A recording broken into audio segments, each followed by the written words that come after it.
प्रणाम भगवन। ओम श्री गुरुवे नमः। ओम गुरुर्ब्रह्मा गुरुर्विष्णु गुरुर्देवो महेश्वरः गुरुः साक्षात् परं ब्रह्म तस्मै श्री गुरुवे नमः। ओम शांति शांति शांति। ओम ब्रह्म ज्ञान और उसकी साधना द्वारा स्वामी अखंडानंद सरस्वती जी महाराज द्वारा भगवान स्वामी जी बता रहे थे कि ज्ञान स्वरूप आत्मा के रूप में ही सुख रहता है। सुख सर्वदा अपरोक्ष ज्ञान के रूप में ही रहता है। इसलिए मैं मेरा करके अहंकार में लोग फंसे हुए हैं, और मैं मेरा का जब निषेध होता है तब हम बिल्कुल ज्ञान स्वरूप होकर के बैठ जाते हैं। इसलिए भगवान ने कहा अनअहंकार एव च। अब आगे स्वामी जी कहते हैं कि अब भगवान श्री कृष्ण वैराग्य की व्याख्या करके मूल में ही बताते हैं। इस व्याख्या का अनअहंकार के साथ भी संबंध है और वैराग्य के साथ संबंध है कि संसार में जो दुख दोष है उसको देखो, और अनअहंकार के साथ इसका यह संबंध है कि जन्म मृत्यु जरा व्याधि के दुख दोष से दुष्ट जो शरीर है वह अहंकार करने योग्य नहीं है। लोग जो बड़ी छाती तान के चलते हैं, अपनी मांसपेशियों को दिखाकर चलते हैं कि वह मैं और यह मेरा, उनको सोचना चाहिए कि यह विनाशी शरीर भला मैं मेरा कैसे हो सकता है। जन्म मृत्यु जरा व्याधि दुख दोषा अनुदर्शनम। यह शरीर जन्म लेता है, जायते, जन्म में ही दुख है।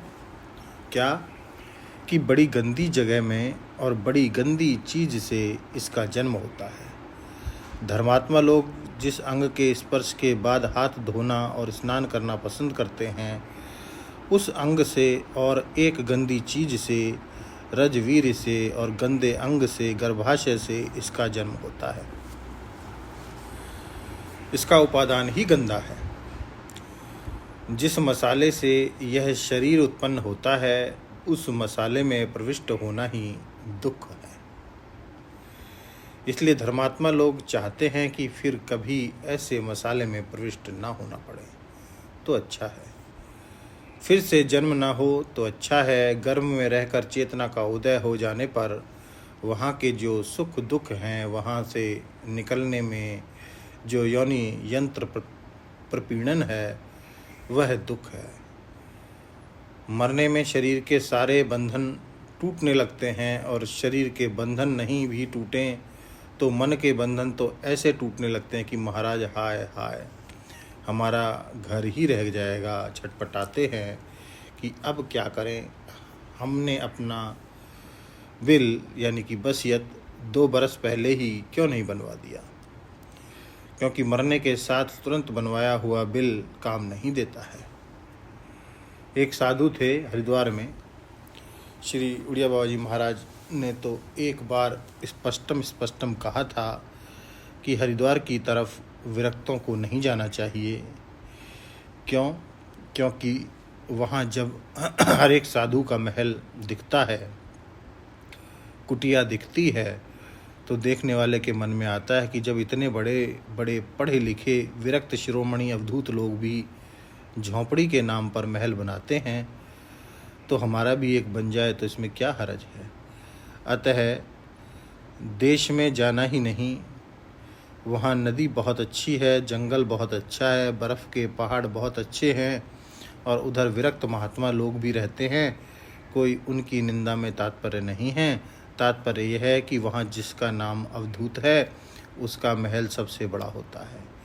इससे वैराग्य शिथिल होता है। हमारे एक महात्मा तो ऐसे बोलते थे, यह ब्रह्मचारी जी की बेटी है, यह त्यागी जी का बैंक बैलेंस है, ये विरक्त जी के संबंधी हैं, यह अवधूत जी का महल है। यह बुद्धि और रहनी में जो असंगति है उसका दिग्दर्शक है। अब एक दृष्टांत और बता रहे हैं स्वामी जी। हरिद्वार में एक महात्मा थे, इसको लेंगे हम अगले सत्संग में। ओम शांति शांति शांति। प्रणाम भगवान।